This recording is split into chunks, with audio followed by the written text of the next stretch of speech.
Bom, pessoal, como vocês me pediram, eu vou gravar um vídeo para vocês aqui da correção dos exercícios que eu pedi das últimas aulas, das aulas 7 e 8. Então, eu vou corrigir cada questão aqui. Espero que ajude vocês. Vamos começar pela questão 1, que é uma questão mais conceitual, assim, tem a ver com o experimento da balança de torção, que eu coloquei um vídeo para vocês e também eu detalhei ela nos slides ali, desde o slide, deixa eu ver aqui direitinho o número, desde o slide 12. Aí eu comecei a detalhar o que consistiu o experimento, o que cada partezinha do experimento fazia ali. Então, a primeira questão, né, ela pedia para vocês detalharem quais processos de eletrização estão presentes, né, nesse experimento, e para detalhar cada um desses processos. Então, uma sugestão para vocês, né? Vocês podem ou olhar o vídeo que eu coloquei ali, ou responder através dos slides que eu coloquei. Cada processo de eletrização tá em negrito ali, né? Que eu coloquei para vocês.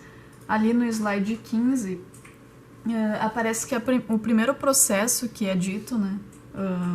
Nesse experimento, é o processo de eletrização por atrito, né? Que é onde, quando se pega ali uma placa de PVC, né?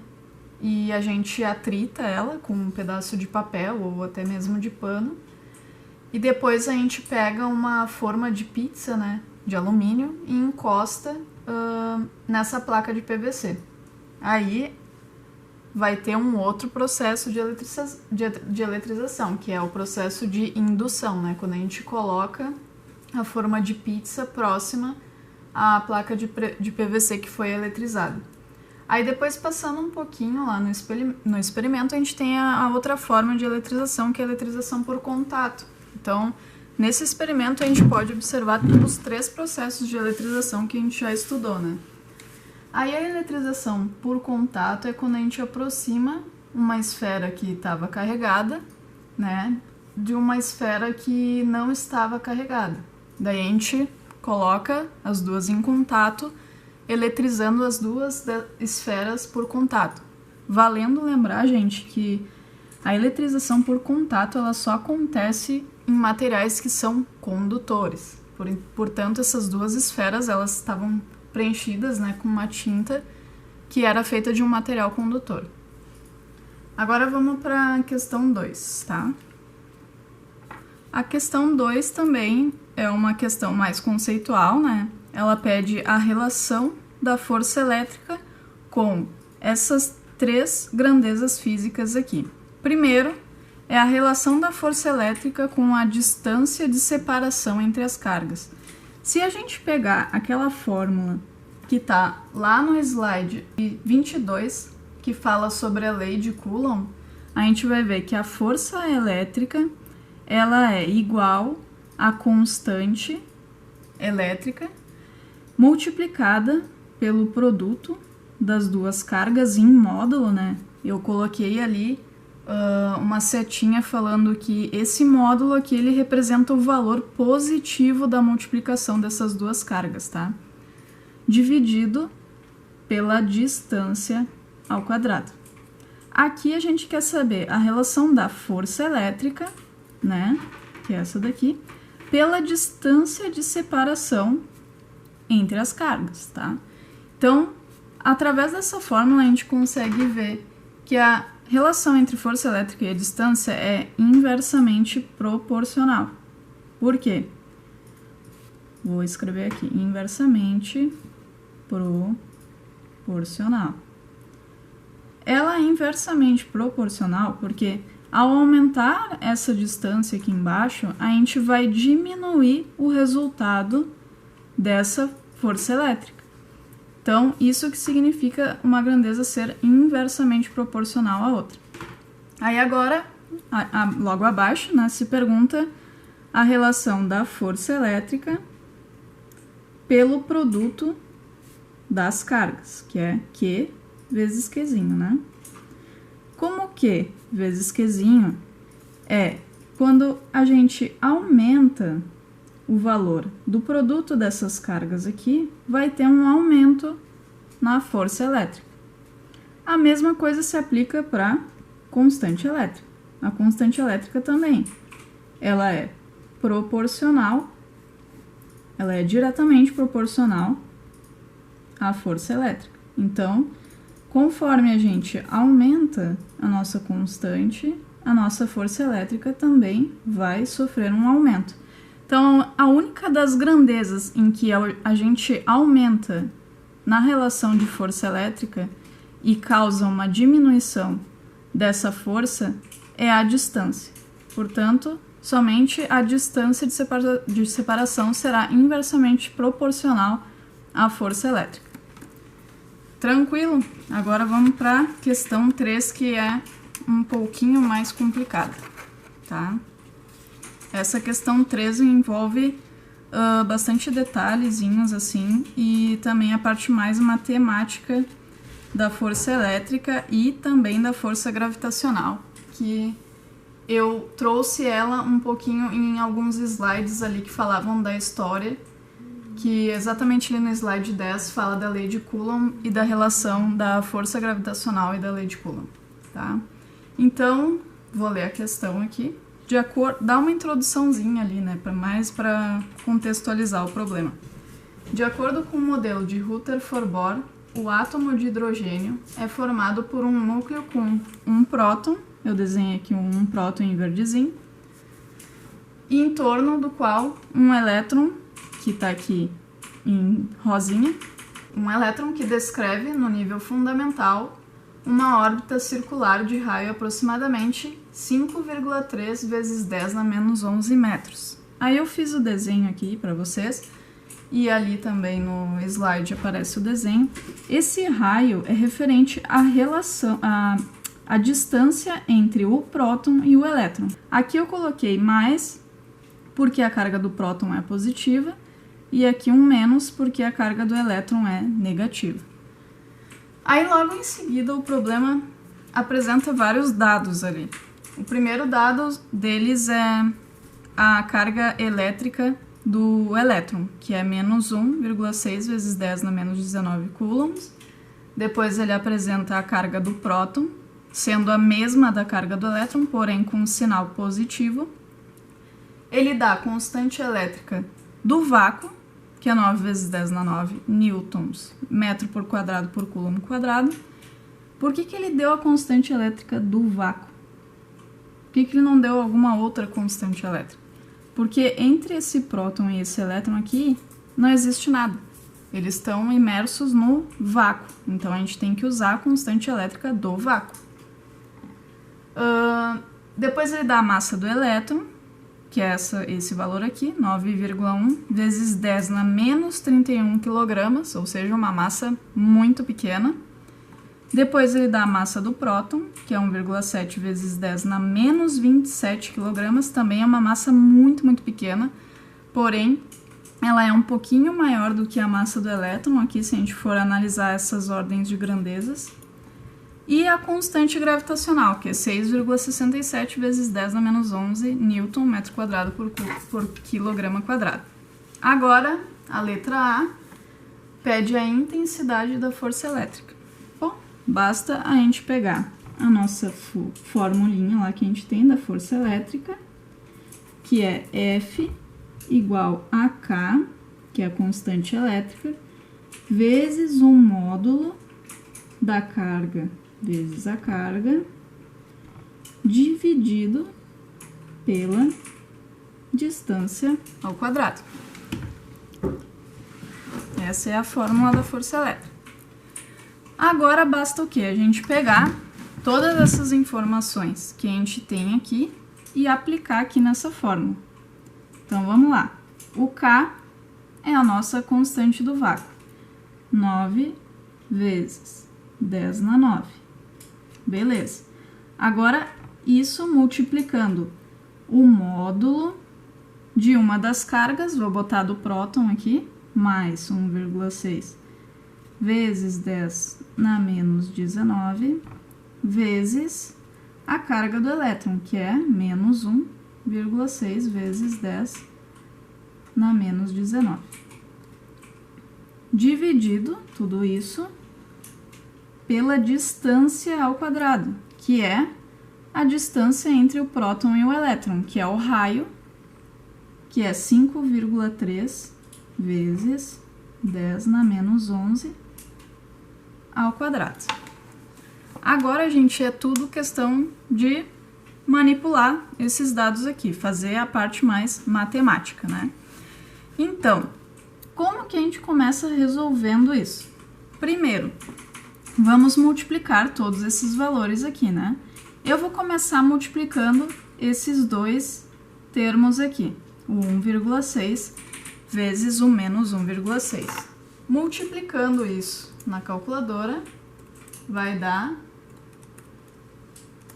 2,56. Então, vou repetir aqui o termo que eu ainda não usei, vezes o módulo de 2,56. Só que o 2,56, aqui a gente tem o sinal de mais e um de menos, né? Mais com menos na multiplicação, a gente vai ter negativo.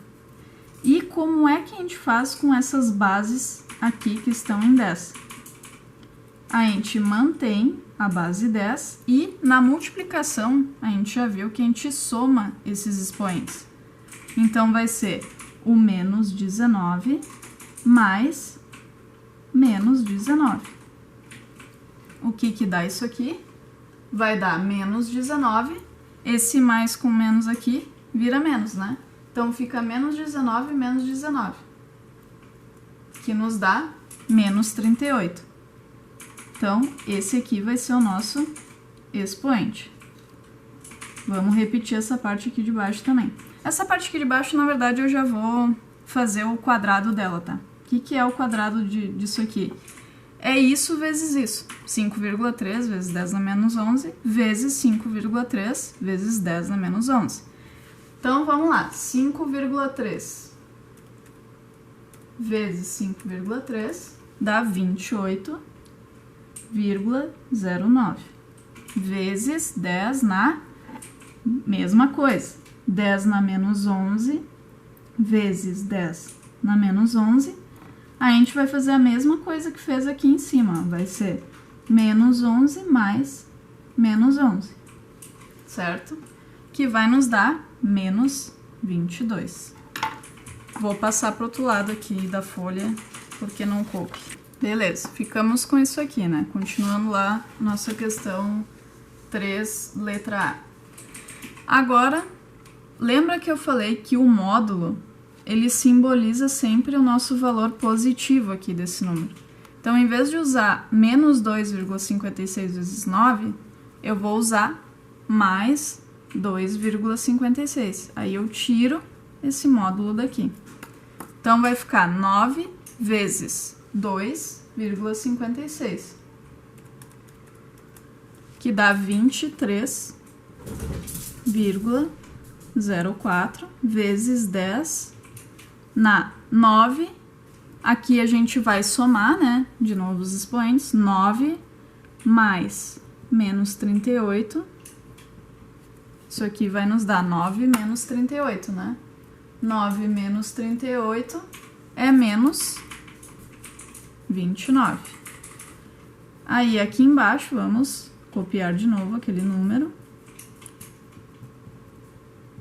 Beleza. Agora, a gente chegou na parte da divisão, né? A gente vai dividir esse número por esse aqui. Eu aconselho a vocês a primeiro dividir estes números que estão multiplicando a potência. A potência a gente faz depois, tá? Então, vai ficar o 23,04 dividido por 28,09, que vai nos dar 0,82, tá? Agora, a gente faz as potências. Na multiplicação, a gente soma esses expoentes. Na divisão, a gente vai diminuir, a gente vai subtrair um expoente do outro. Então, vai ficar menos 29 menos 22. Esse menos com menos aqui vai nos dar um mais, né? Então, vai ficar menos 29 mais 22. Isso daqui vai nos dar 0,82 vezes 10 na menos 29 com mais 22 nos dá um expoente de menos 7. E aí, que unidade que a gente vai usar aqui?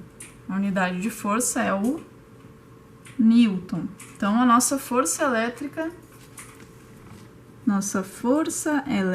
entre o próton e o elétron daquele átomo de hidrogênio que foi nos fornecido ali é 0,82 vezes 10 na menos 7 newtons. Essa é a resposta da letra A. Se a gente for lá nos nossos slides e procurar a fórmula da força gravitacional, tem ali no slide 10, falando que a força gravitacional Fg, vou botar aqui, é igual a uma constante gravitacional.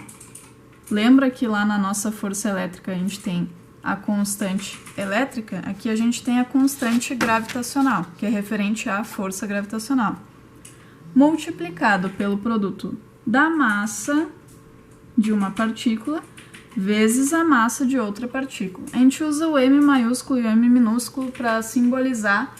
Essa daqui seria a massa do corpo maior e essa daqui seria a massa do corpo menor. A massa do corpo menor a gente pode usar como sendo a do elétron, porque o elétron aqui, né? Mas não vai fazer diferença, porque como vocês vão multiplicar essas duas grandezas, não vai importar muito qual que eu vou colocar no M grande ou no M pequenininho, tá? Então, substituindo aqui os valores nas grandezas, a gente tem aqui o nosso G, que é a constante gravitacional, é 6,67 vezes 10 na menos 11. Uma das massas, que eu coloquei aqui, é a massa do próton, 1,7 vezes 10 na menos 27.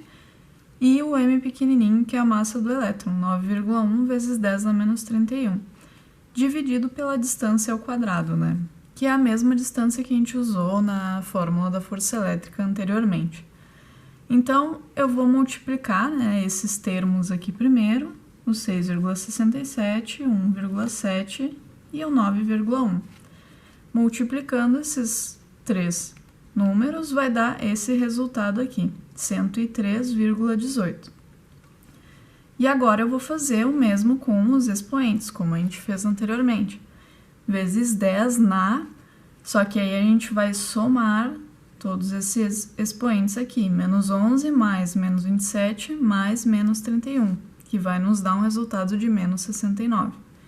Dividido, então, pela distância ao quadrado.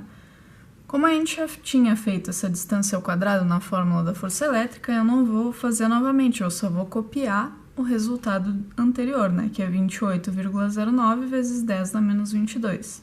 Beleza. Agora a gente tem que dividir esse daqui por esse aqui. Continuando aqui na outra folha, tá, que não deu espaço lá.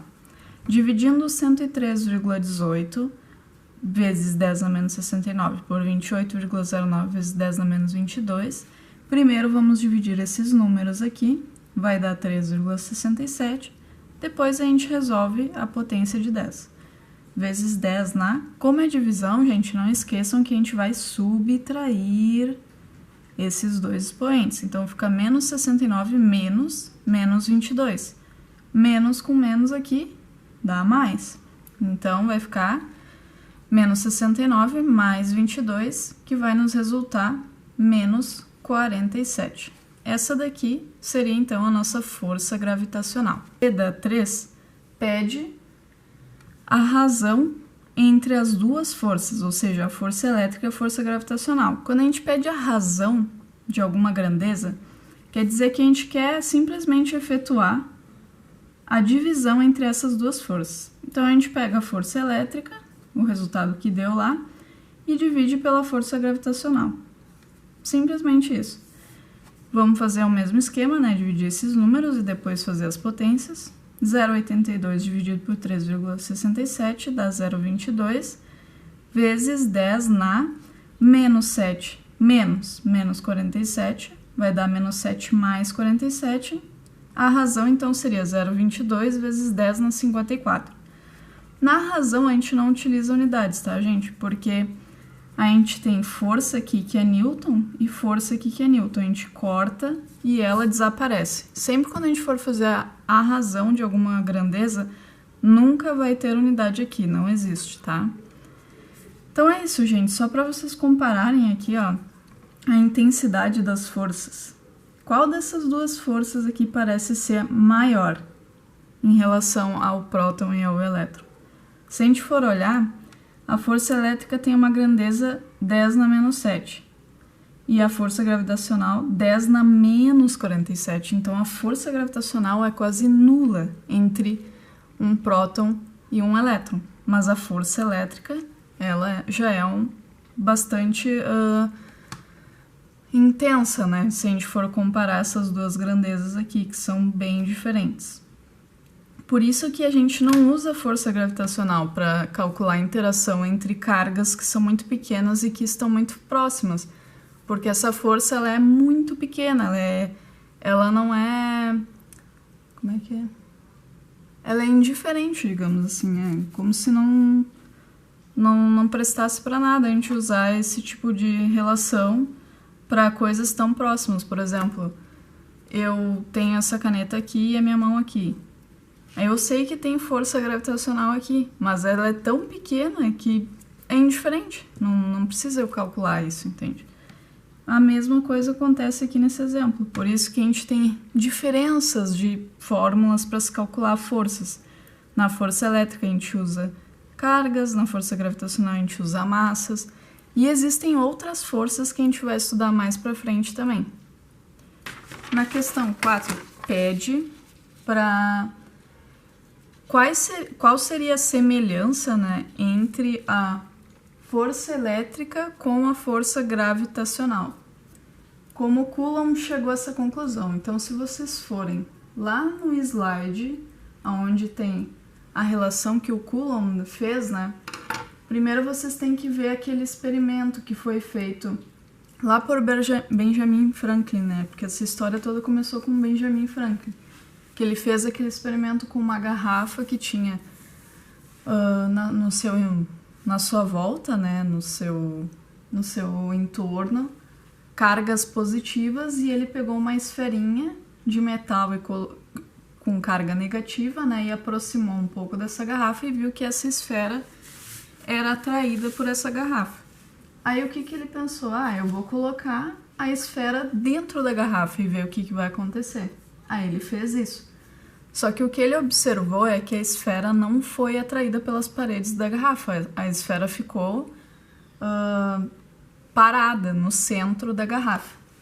E ele achou esse experimento um pouco estranho e mandou uma carta, né, para o Charles Coulomb, falando que tinha visto isso no experimento e perguntou o que ele achava disso. Aí o Coulomb realizou o mesmo experimento, chegou ao mesmo resultado e associou isso com o pensamento do Newton lá, que o Newton dizia que se um planeta fosse oco, dentro dele, bem no centro desse planeta, não haveria força gravitacional, ou seja, a soma das forças no centro de um corpo, da força gravitacional, né, seria nula. Isso porque a força gravitacional, né, seria diretamente proporcional às massas desses corpos e inversamente proporcional às suas distâncias. Então ele associou a força elétrica com a força gravitacional, porque as duas tinham características parecidas, ou seja, no seu centro, no seu interior, essa força seria nula. Aí que ele formulou a força elétrica muito parecida, né, com a fórmula da força gravitacional. O que muda ali? Muda que, ao invés da gente utilizar as massas dos corpos, a gente utilizou a carga elétrica daqueles corpos. Essa é a resposta da letra 4. Então é isso, gente. Muito obrigada. Espero que vocês tenham compreendido os exercícios. Qualquer coisa vocês falem comigo, tá bom? Um abraço.